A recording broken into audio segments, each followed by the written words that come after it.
is the hall closet where it meets the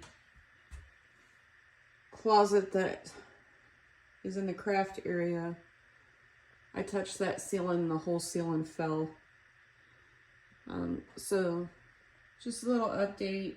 I haven't been working much in the house. I've had other things going on, and things I wanted to get into my Etsy shop.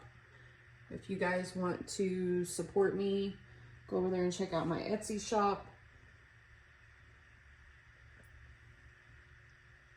So I'll be working on this again today and doing a lot of vacuuming and getting the aftermath out of the house.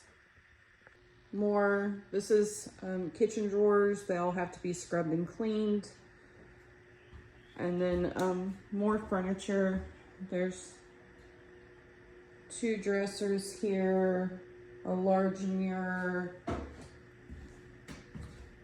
a chest here with a flip-up bench. It needs a lot of TLC.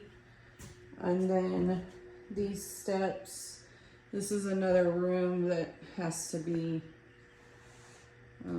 completely redone, and the floors are not as bad in here, but they're bad. Not sure what that is. It's just bad. So lots of work. The trim has to be removed. The ceilings need to be sanded. The walls need to be sanded. Everything needs to be painted.